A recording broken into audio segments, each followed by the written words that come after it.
This week, we're taking a bit of a detour, thanks to Tropical Storm Debbie, which washed out the internet service of my planned guest from Solar United Neighbors to talk about their solar help desk. We'll be back in a future episode to talk about that, but instead, you've got me, John Farrell, your host, to talk about Upcharge, the hidden costs of electric utility monopoly power.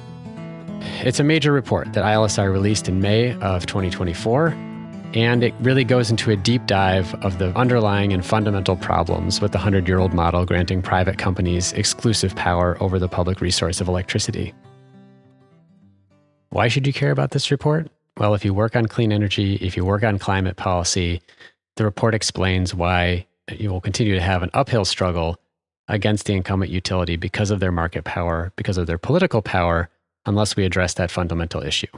What we find and what we discuss in the report is that utilities exercise their market power in ways that inhibits interconnection of local solar, that inhibits expansion of high voltage transmission. It inhibits alternatives to infrastructure that can lower electricity costs. There are just a multitude of ways in which utilities have acted and will continue to act in opposition to our climate and clean energy goals, unless we wrestle with the fundamental market structure problems. I want to start with a little bit of the backstory, just a brief history of investor-owned utilities and the reason that we have monopoly utilities. And the issue is that way back in the early 1900s, as electricity was first expanding, investor-owned utilities quickly adopted the language of economists to seek protection from competition. So they were basically saying like, oh, it's economically inefficient to build lots of sets of wires to all these different properties. We should just have one grid. We should have a monopoly. So they argued that it would be more efficient. And what was sort of buried in that, in addition to that economic argument, was that they were also experiencing, these private companies were experiencing competition from cities that wanted to have public ownership of the system. So giving in to public regulation wasn't just a way for utilities to make the argument that it was economically more efficient. It was also protecting them from competition, both from each other as private competitors and from the public. And unfortunately, public regulation hasn't worked as well as people might have hoped for a long time.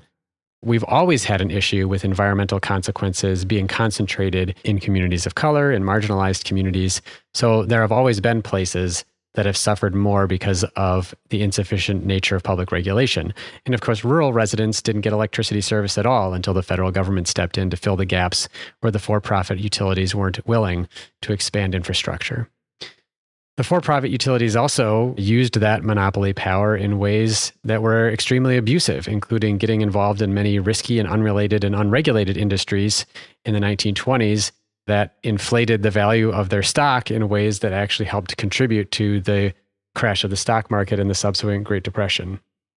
The utility behavior at that time actually did result in some federal action, an investigation by the predecessor to the Federal Trade Commission, and a congressional law called the Public Utilities Holding Company Act of 1935 that established more robust oversight and essentially rescued the regulated private utility companies from themselves.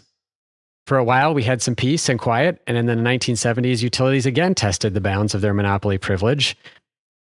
In this case, lulled by a false sense of security and ever-rising electricity demand and falling rates, they made big bets on big power plants that became extremely expensive for American electricity customers, with electricity rates rising by 55% when accounting for inflation between 1970 and 1983, in part because utilities failed to recognize the impacts of the oil crisis on electricity demand and the impacts of inflation on these large projects that would take many years to construct and therefore accrue enormous debt load due to the inflationary pressures.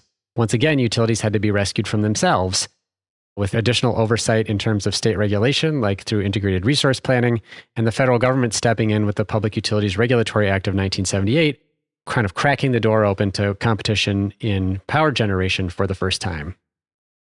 So these periods of relative calm in the U.S. electricity system have kind of masked the truth that behind the scenes, investor-owned utilities have begun a long-term divergence from the public interest that continues today in their pursuit of profits, in their investments in fossil fuels, and the damage it does to our communities, our health, and our climate, and that these consequences are being amplified by the growing size of utilities as they've been merging to create giant multi-state entities that are undercutting the ability of regulators to hold them accountable. So that's where we are in terms of the history of investor-owned utilities and this divergence from the public interest.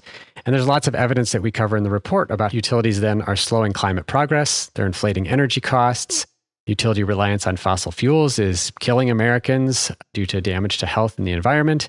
Utility disasters and the corruption that they've engaged in are eroding faith in public oversight. Utilities have underinvested in grids where vulnerable people live.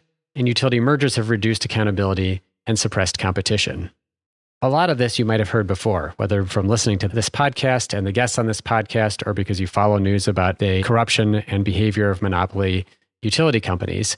But what's really novel about ILSR's report is the way that we tried to build the case to talk about how utilities are abusing their market power specifically, not necessarily political corruption, although we do talk about that as well. So I want to explain a little bit about that focus on market power and why it's so important, and how it ties into other areas of the US economy where we've been investigating the power of corporate concentration. And the key to understanding utility market power and the exercise of it is that we need to understand how utilities make money.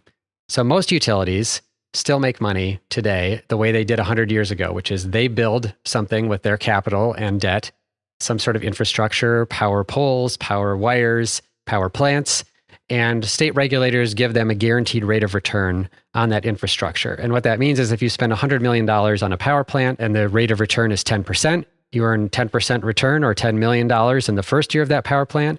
You depreciate the value of that power plant, and the next year it's worth $96 million, and you earn a 10% return again, and you get $9.6 million, and so on and so forth. And that earnings continues for the life of that resource, which can be 10, 20, 30, or even 40 years. And because our regulatory system has remained complicit with the utilities' interests, it means that utilities continue to want to invest their money in infrastructure, whether we need it or not, and to own that infrastructure in order to maximize the return to their shareholders. So the problem that we have is that not just that utilities have this profit motive that runs athwart of the public interest, but that because utilities also control the distribution of electricity through the poles and wires, and the way that other competitors can connect to that grid through things like interconnection, utilities ultimately act as gatekeepers to competition and gatekeepers to the grid in a way that is having all of the consequences that we mentioned previously for climate and affordability and equity. For example, utilities control the interconnection process to the grid, which governs how, like a rooftop solar project, a community solar project, or any wind or solar project can connect to the grid that's owned by a third party. And what we find is that in addition to there being terrible state laws governing this process, is that utilities take advantage of ambiguities in those rules and the deference that regulators give to them in order to make it more and more difficult for projects to connect to the grid. They can impose unnecessary or discriminatory fees. In the way that they manage the connection to the queue, they can introduce very long timelines and make it very difficult for projects to be connected. They can hide the costs of interconnection in ways that makes it hard for projects to secure financing. And they can also weaponize reliability and safety, arguing that it will be dangerous to the grid to allow competitors to connect too much power to the grid. In the report, I provide a number of different examples, as well as specific examples of those kinds of behaviors. But what it really creates is sort of a game of whack-a-mole between regulators and utilities, where utilities are always a few steps ahead of the regulator, and regulators are basically just chasing after all the different ways in which utilities are out of compliance with state interconnection laws, or trying to thwart their competitors from getting connected to the grid. Adding to the difficulty of holding utilities accountable is that public regulators are often outgunned by utilities, who have more information about the system, who have more money than the regulators in order to contest with them the different regulatory proceedings.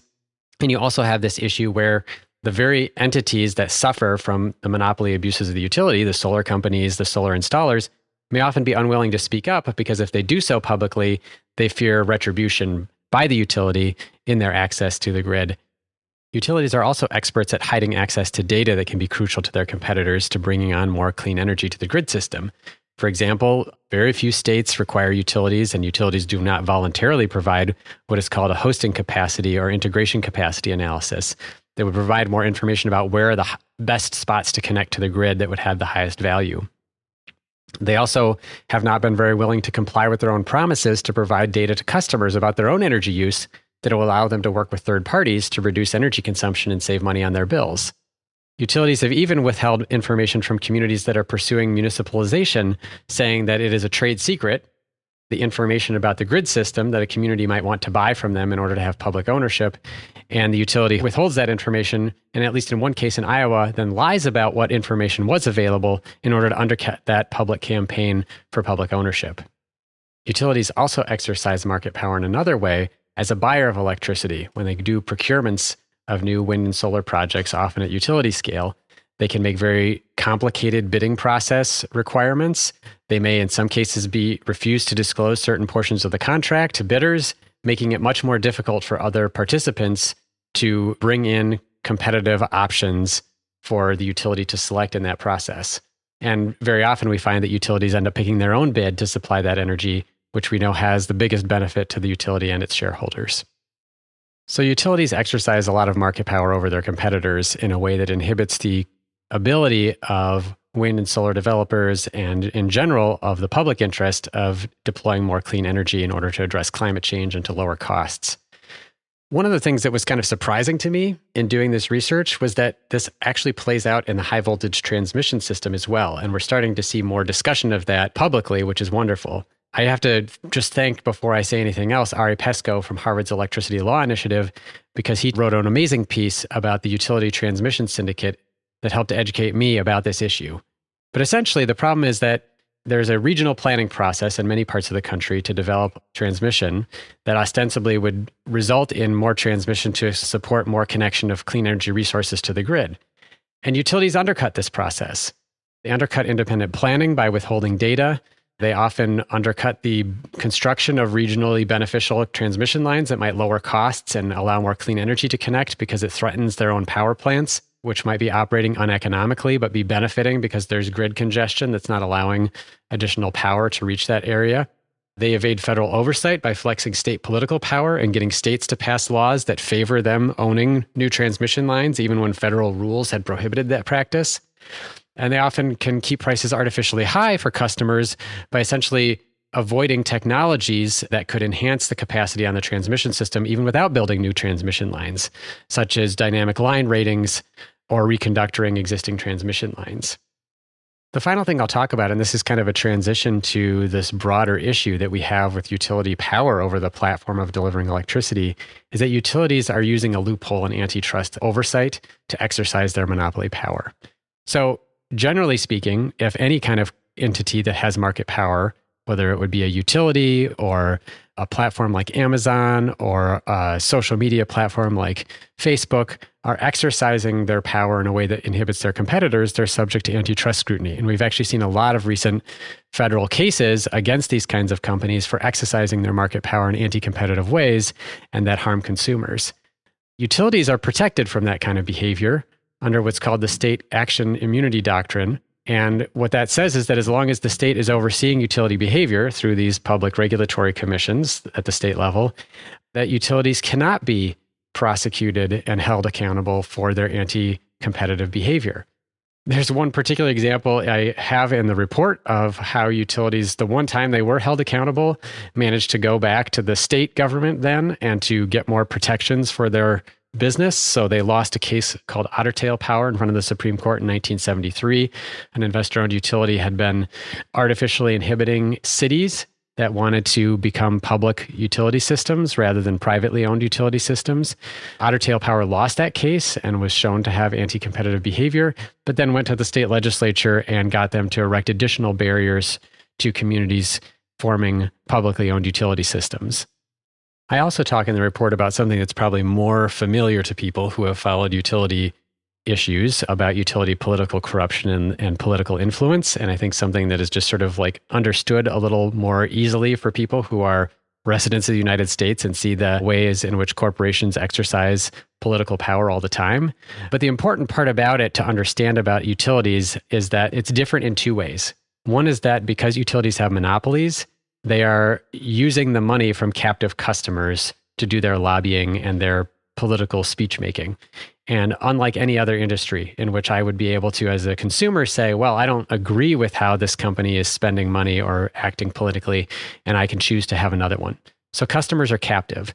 And the second thing, of course, is that utilities are spending money to curry favor with the very folks who decide how much money they will make, whether that's state public regulators who might be publicly elected or may be appointed by a governor to whom utilities can give campaign contributions either through a PAC or directly, or they lobby on legislation that can directly impact both the access their competitors have to markets as well as how much profit that they might make. So utilities do exercise political power much like other corporations, but in a uniquely anti-public way, both through the captive nature of captive customers and the fact that their profits depend so heavily on the actions of those public regulators and legislators.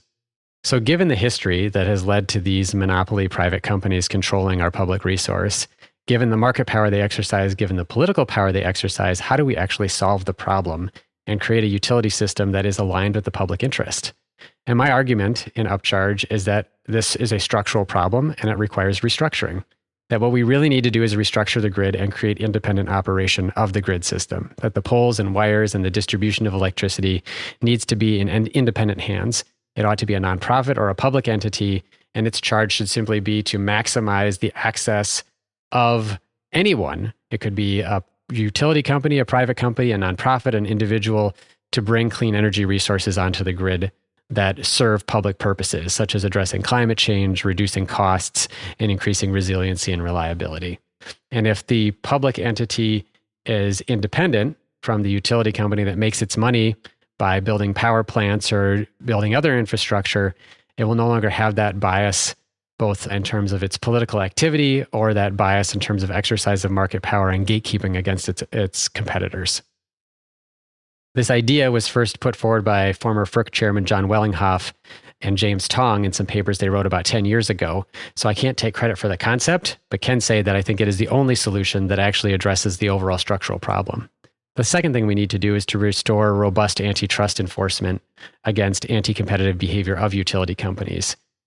There was a great piece by Michael Wara in the New York University Environmental Law Journal in 2017, in which he talks about some ways that Congress could change the law or change its approach to utility regulation in order to close the loopholes that utilities have used to avoid antitrust scrutiny of their anti-competitive behavior. And the third thing that we need to do is that we need, in the creation of this independent entity and in the exercise of anti-monopoly power, to be focused on repairing historic harms. So we know that the folks who have suffered the most are people who are low income, communities of color, other marginalized communities, rural areas where power companies have cited dirty power plants, polluting power plants, and the communities around them have suffered the health and environmental consequences and the financial consequences of those decisions for years and years. And so our clean energy policy, our restructured grid, should be focused on how do we reverse those harms by both dismantling the fossil fuel infrastructure that is causing the harms, or continuing to cause the harms, and also prioritizing for reinvestment those communities that have suffered the worst.